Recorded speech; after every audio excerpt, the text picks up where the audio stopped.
Orang-orang yang dijauhkan daripada rahmat Allah subhanahu wa ta'ala. Sering kita membaca surah Al-Fatihah minimalnya 17 kali dalam sehari. Kalau melihat dari jumlah sholat wajib yang kita lakukan, kita sering membaca setelah Alhamdulillahirabbil alamin Ar-Rahman Ar-Rahim. Ar-Rahman Ar-Rahim, dua-duanya terkandung sifat rahmat. Bedanya, kalau Ar-Rahman itu rahmat Allah yang terbatas. Kalau Rahim, rahmat Allah yang tidak terbatas. Atau dengan kata lain, Ar-Rahman itu rahmat Allah hanya diberikan di dunia saja. Kalau Ar-Rahim itu rahmat Allah sampai ke akhirat. Makanya ada istilah rahmat Allah itu ada yang sifatnya umum, mencakup semua manusia, mukminnya, kafirnya, hewannya, tumbuhannya, dan begitu seterusnya. Allah subhanahu wa ta'ala berikan rahmat kepada mereka. Walaupun orang kafir bermaksiat kepada Allah, tetap saja Allah berikan rezeki kepada mereka. Padahal Allah kalau mau bisa saja mengazab mereka, tapi Allah biarkan mereka hidup. Allah biarkan mereka tinggal, memberikan fasilitas, kehidupan, rizki yang banyak, kesehatan, dan begitu seterusnya. Itu merupakan rahmat dari Allah subhanahu wa ta'ala. Tetapi rahmat mereka hanya sampai di dunia saja. Tetapi bagi orang-orang yang beriman, rahmat mereka sampai di akhirat. Itulah yang disebut dengan Ar-Rahim. Ar-Rahimnya Allah hanya khusus diberikan kepada orang-orang yang beriman, tapi rahmat dari Rahman itu berserikat antara mukmin dan kafir. Tentu bicara tentang rahmat Allah itu luas, seluas-luas. Bahkan ada seorang ulama generasi ketiga setelah sahabat tabi'in dan tabi'ut tabi'in, namanya Hammad ibn Salamah rahimahullahu ta'ala. Hammad ibn Salamah ini mengatakan, seandainya kelak pada hari kiamat saya disuruh untuk memilih dua orang yang akan memberikan rahmat. Maksudnya dua orang di sini, orang tua dan satunya adalah Allah subhanahu wa ta'ala. Tentu bukan orang kalau Allah subhanahu wa ta'ala ya.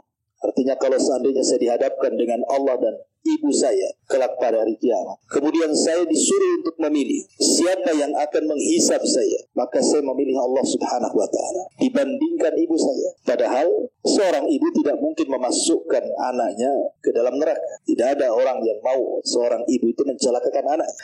Tapi kata Hammad ibn Salamah, kalau aku harus memilih antara Allah dan juga orang tua, tentu aku memilih Allah untuk menghisab diri. Kenapa? Karena rahmat Allah jauh dibandingkan kasih sayang orang tua kepada. Karena Allah subhanahu wa ta'ala ketika menciptakan rahmat itu, Allah ciptakan 100 rahmat. Jadi yang satu itulah yang kemudian diturunkan ke bumi. Yang 99 rahmat itu Allah simpan kelak pada hari kiamat. Yang satu saja kita bisa melihat luar biasa, di mana orang tua sayang dengan anaknya, binatang juga sayang dengan keluarganya, dan begitu seterusnya. Bagaimana kalau seandainya pada hari kiamat bukan hanya satu rahmat, tapi digabungkan dengan 99 rahmat? Bagaimana kasih sayangnya Allah kepada hambanya? Makanya kata Hammad ibn Salamah, saya memilih Allah yang menghisab diriku dibandingkan ibu, karena luasnya rahmat Allah subhanahu wa ta'ala. Makanya ada seorang sahabat namanya Amr ibn As radhiyallahu anhu, pemimpin orang-orang musyrik. Itu telat masuk Islam. Dia masuk Islam berbarengan dengan Khalid ibn Walid. Jadi setelah 20 tahun lewat, kawan-kawannya banyak masuk Islam. Jadi selama Nabi SAW 13 tahun di kota Mekah, Amr ibn As ini tidak juga masuk Islam. Ketika Nabi SAW hijrah ke kota Madinah pun tidak juga mau masuk Islam. Sampai ketika Rasul sudah 7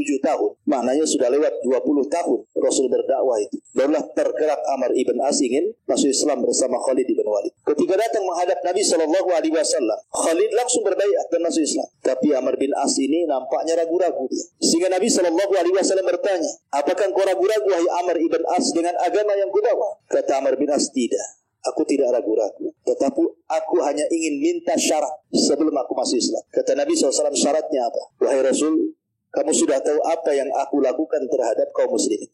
Karena ketika para sahabat yang pertama hijrah ke Habasyah, yang menyusul dari orang-orang kafir Quraisy itu Amr bin As, yang meminta kepada Najasyi itu dikembalikan orang-orang Quraisy itu. Jadi betul-betul menghalangi dakwah Islam. Jadi teringat dosa-dosanya. Dia sudah memusuhi para sahabat, memusuhi Nabi SAW.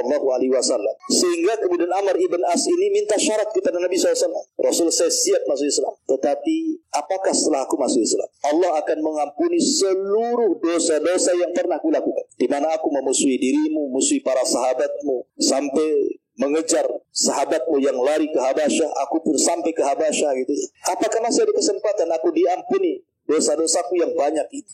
Fatabassama Nabi sallallahu alaihi wasallam, hanya tersenyum saja. Kemudian mengatakan, ya Amr, innal islama tahjubu ma qabla. Dengan engkau masuk Islam itu cukup untuk menghapuskan semua dosa. Makanya beruntung orang-orang mualaf. Kalau mereka bisa masuk Islam, berarti dia habis dosanya, mulai dari nol lagi. Kemudian Nabi SAW mengatakan, ya Amr, semua manusia masuk Islam, tetapi kau tidak hanya sekedar masuk Islam, tapi kau sudah menjadi seorang mukmin. Bukan saja aslam, tetapi aman. Kau sudah beriman kepada Allah dan Rasul. Artinya lebih tinggi dibandingkan Islam kalau iman itu. Ya. Dari sini menunjukkan bahwa Nabi SAW ingin mengajarkan kepada Amr ibn As untuk tidak pernah putus asa dari rahmat Allah Subhanahu wa ta'ala. Karena saya pernah didatangi seorang ibu, dia stres hidupnya. Jadi setiap malam itu mikirin dosanya. Satu sisi dia takut mati, sisi lain dia teringat dengan dosanya sehingga stres. Seolah-olah dosa yang dulu pernah dia lakukan tidak akan diampuni oleh Allah Subhanahu wa ta'ala. Padahal Allah Subhanahu wa ta'ala berfirman dalam hadis qudsi itu, ya ibna Adam, lau annaka atau lau dhunubuka anana sama thumma astaghfartani ghafartu laka ala ma kana minka wala ubali. Wahai anak Adam, kalaulah seandainya dosamu membumbung sampai ke langit, kemudian datang kepadaku meminta ampun, ku ampuni dan aku tidak peduli dengan dosa. Menunjukkan apa? Rahmat Allah itu sangat luas, karena Allah itu mendahulukan rahmatnya dibandingkan kemurkaan. Bahkan kalau seandainya kita berpikir secara logika ya, ada orang di zaman Nabi SAW namanya Usairim ini diceritakan oleh Abu Hurairah radhiyallahu anhu di hadapan para sahabatnya. Maukah aku kasih tahu seseorang yang tidak pernah sujud walaupun satu kali, tidak pernah ruku walaupun satu kali, tapi Allah tempatkan di surga yang paling tinggi. Kata sahabat, mana ada wahai Abu Hurairah? Kata Abu Hurairah, ada, namanya Usairim. Siapa Usairim? Jadi ketika Nabi SAW mengutus Mus'ab ibn Umair untuk berdakwah dari Mekah ke Madinah, dan itulah dai pertama yang dikirim Rasul sebelum Rasul hijrah. Subhanallah, dua kabilah besar Khazraj dan Aus masuk Islam. Lah salah satu tokoh Aus itu adalah Sa'ad ibn Rabi. Dia masuk Islam. Sa'ad ibn Rabi.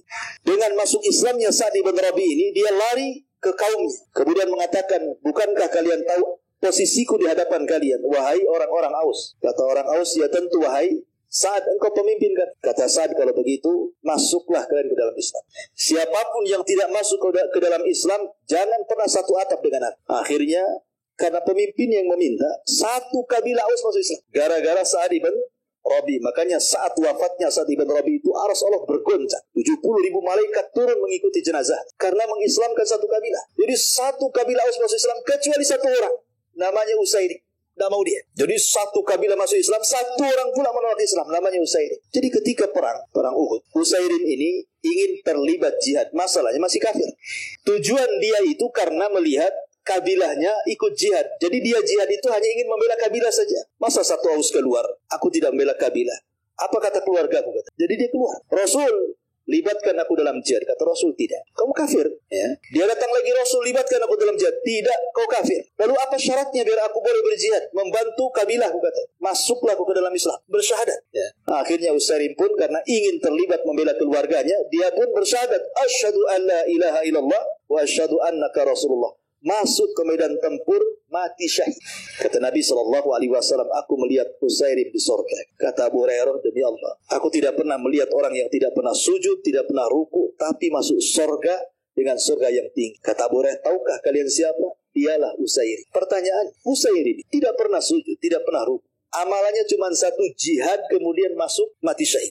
Tetapi Allah Subhanahu wa ta'ala masukkan ia ke dalam surga. Coba. Karena Allah sudah buat aturan. Siapapun yang masuk surga itu bukan karena amalan, tapi yang masuk surga itu karena rahmatnya. Karena kasih sayang Allah, Allah masukkan kita ke surga itu. Sebagaimana orang masuk neraka itu bukan karena dosanya, tapi karena keadilan. Karena keadilan Allah Subhanahu wa ta'ala, Allah masukkan orang ke neraka. Sebab kalau Allah memasukkan orang ke dalam neraka karena kezalimannya, nggak ada orang tahan diadab di neraka. Tetapi orang masuk surga itu karena rahmat. Makanya sebesar apapun dosa kita, terkadang dengan amalan yang kecil adalah orang dimasukkan ke dalam sorga dengan rahmat Allah Azza wa Jalla. Maka di zaman Bani Israel, ada orang tidak pernah berbuat dosa seumur hidupnya, nggak pernah maksiat. Nggak pernah maksiat sama sekali. 70 tahun dia nggak pernah maksiat. Kita ini nggak bisa, kalau nggak maksiat sehari itu kayaknya nggak sah. Gitu.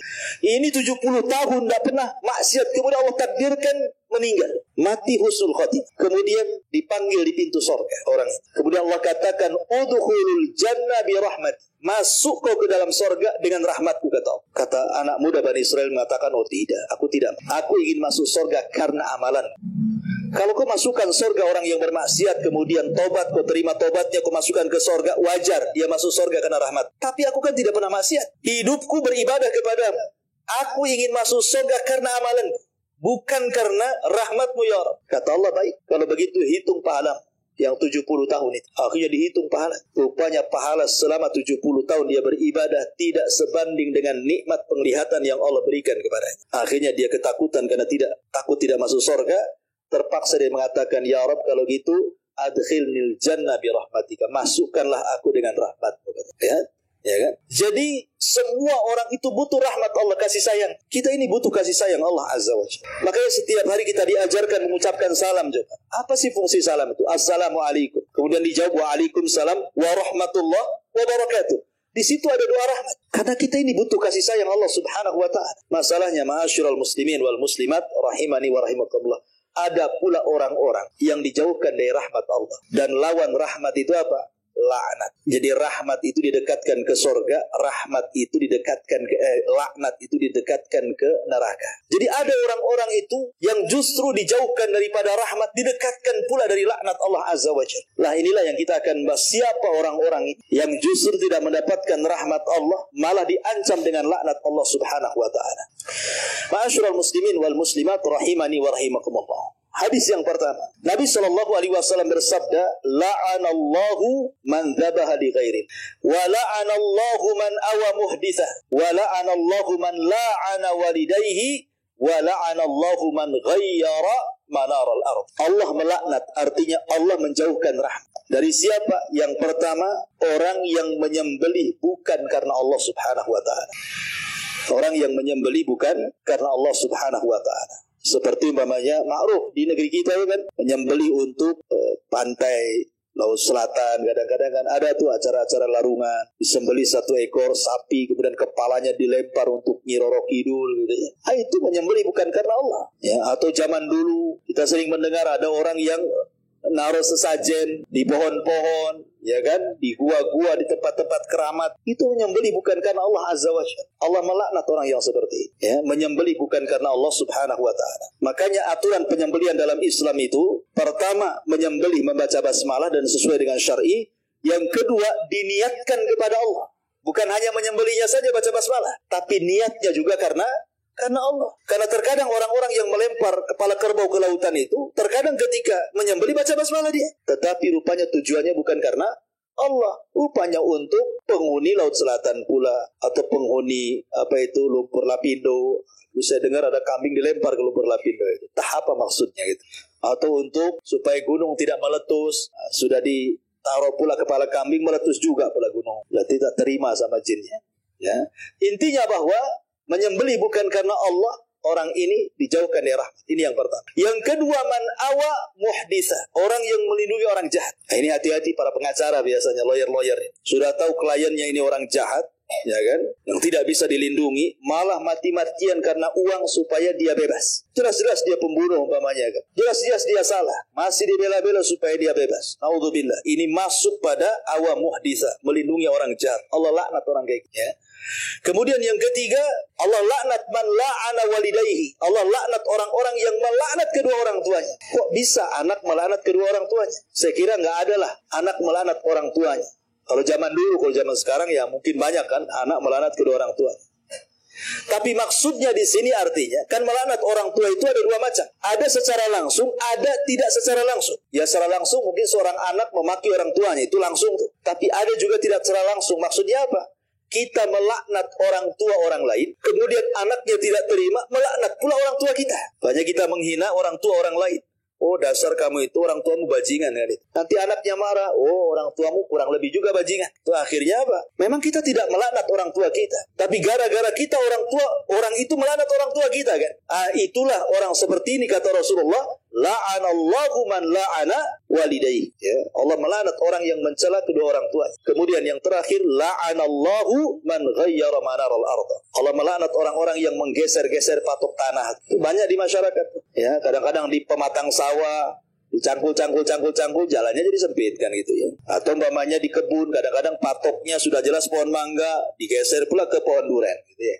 Kan banyak di masyarakat itu, rebutan lahan. Satu jengkal saja kata Rasulullah itu akan diikatkan di lehernya 7 lapis ke bumi. Macam mana yang mengambil tanah orang 1 hektar coba? Ya, atau 1 kapling lah kan itu ya.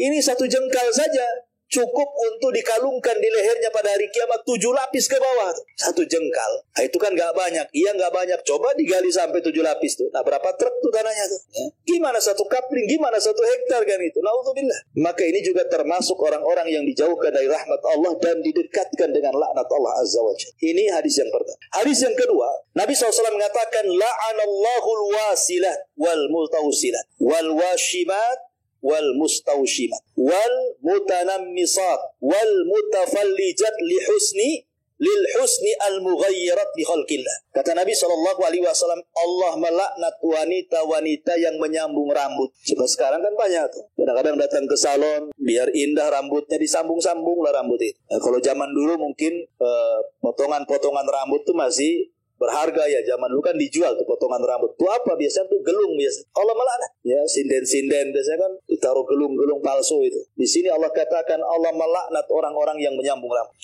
Kemudian Allah melaknat wanita-wanita al-washimat wal mustawshimat, yang bertato dan yang mentato. Yang tadi yang menyambung dan yang menyambungkan. Nah, sekarang naudzubillah ya. Dulu biasanya orang-orang Cina itu yang bertato. Sekarang Cina tak bertato, orang kita boleh bertato-tato. Ya. Kadang-kadang sudah hitam, bertato hitam lagi. Tak nampak tatonya. Ya, naudzubillah, macam-macam tato sekarang ya, dari kepala sampai kaki. Naudzubillah, Allah melaknat orang-orang yang ditato dan yang mentato, dua-duanya dilaknat. Kemudian wal mutanammisat, yang cukur-cukur alis itu. Kalau laki-laki jarang lah cukur alis kan. Perempuan biasa cukur alis. Ngapain dicukur alis coba? Kadang-kadang dikasih spidolnya pula tak permanen, kena hujan habis lah kan. Malu dia. Nah, jadi jangan cukur alis. Mutanammisat dilaknat oleh Allah Subhanahu wa ta'ala. Kemudian al-mutafallijat lil husni, yang meratakan gigi. Mungkin sekarang ini pakai behel istilahnya ya. Kalau tujuan di behel itu hanya untuk umpamanya kesehatan gigi karena giginya jarang, kalau makan nasi loncat dari lubang itu, ya kan? Itu nggak apa-apa, karena manusia itu umumnya nggak seperti itu giginya. Berarti kalau jarang-jarang berarti ada masalah. Kalau ingin dirapatkan karena sebuah kesehatan, tidak apa-apa. Tapi kalau tujuannya hanya untuk kecantikan saja, dilaknat dalam hadis ini. Al-mutafallijat lil husni. Kalau meratakan gigi hanya untuk kecantikan, dilaknat. Kenapa? Karena al-mughayyirat li khalqillah. Itu bagian daripada merubah ciptaan Allah Subhanahu wa ta'ala. Ini sudah banyak. Nah, ini sudah... Memang di zaman sekarang ini banyak orang-orang yang dulu kan nggak pernah terkenal. Mana ada kenal orang behel dulu kan? Nggak ada kan? Naruh kawat di gigi zaman dulu mana ada? Ya, zaman sekarang Masya Allah. Ya, pakai kawat dari mana tuh? Taruh di gigi. Tapi yang jelas bahwa ini juga orang-orang yang dijauhkan daripada rahmat dan didekatkan dengan laknat Allah Subhanahu wa ta'ala. Kemudian hadis yang ketiga. Nabi juga bersabda dalam sebuah hadis, la'anallahu akilar riba wa mukilah wa syahidaihi wa katibaihi kulluhum sawa indallah. Allah melaknat para pemakan riba, yang ngasih makan riba, yang menyaksikan riba, notarisnya, yang mencatatnya, semua sama hukumnya. Ya, sekarang naudzubillah, ya, yang namanya riba itu luar biasa sekarang. Sampai sering saya istilahkan, riba itu bukan hanya di bank-bank saja, sampai ke tiang listrik ada riba. Pohon pisang ada riba, pohon mangga ada riba.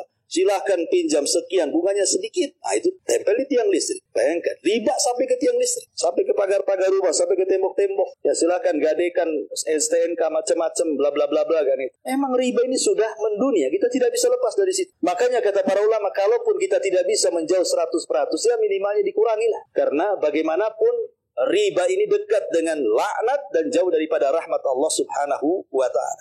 Kemudian juga Nabi SAW juga mengatakan, la'anallahu ar-rasi wal murtasi. Allah melaknat para penyogok dan yang disogok. Dan sekarang masyhur Mau jadi pejabat saja nyogok, mau masuk ke PT aja nyogok, mau masuk jadi jabatan ini nyogok, semua main nyogok sekarang. Buat KTP saja biar cepat nyogok, buat SIM nyogok, semua serba nyogok sekarang. Ya, katanya itu jalan pintas, iya tapi tak pantas gitu ya. Yang pantas kan seperti itu. Kecuali kalau seandainya nyogok ini terpaksa karena mengambil hak, maka dibolehkan. Tapi kalau sengaja ini tidak boleh. Ya. Kemudian juga Nabi SAW mengatakan juga la'anallahu al-mutasyabbihina minar rijali bin nisa wal mutasyabbihat minan nisa'i bir rijal. Allah melaknat laki-laki yang menyerupai perempuan atau sebalik. Subhanallah kan sekarang lihat. Ya. Ini memang fenomena menyerupai laki-laki perempuan atau perempuan laki-laki, subhanallah sudah merata. Lihat sekarang para perempuan itu yang pakai celana lepis, pakai jeans, ya. Jin itu ada di celana itu. Lalu pakai jin. Subhanallah coba. Laki-laki mau beli jin habis di borong perempuan. Ini kan masalah ini. Ya. Mulai dari pekerjaan yang harusnya dikerjakan laki-laki jadi perempuan. Saya pernah lihat di YouTube itu. Sampai di Malaysia itu tukang-tukang bangunan itu perempuan. Helpernya laki-laki, tukangnya perempuan. Itu kan pekerjaan-pekerjaan laki-laki kan itu. Bukan hanya sampai ke pekerjaan, sampai ke penampilan. Ya munculnya bencong-bencong kaleng gitu kan. Saya ini pengalaman pagi-pagi, saya kan ngisi subuh di Nurul Hidayah. Ya saya tidak tahu kan. Jadi saya dari Tiban itu jam 3:30 sudah berangkat. Jadi karena ngantuk berat. Memang ngantuk, kurang tidur kan. Jadi sebelum rumah sakit Umum Fatimah tuh, ya kan. Hadis itu kan banyak ruko-ruko tuh. Jadi karena ngantuk sekali dan belum subuh, masih ada sekitar 20 menit lagi. Jadi saya sengajalah mampirkan ke pinggir. Tidurlah sebentar. Memang kaget. Kaca pula diketuk-ketuk. Bang kan itu kan. Ini siapa ini? Ditengok bencong.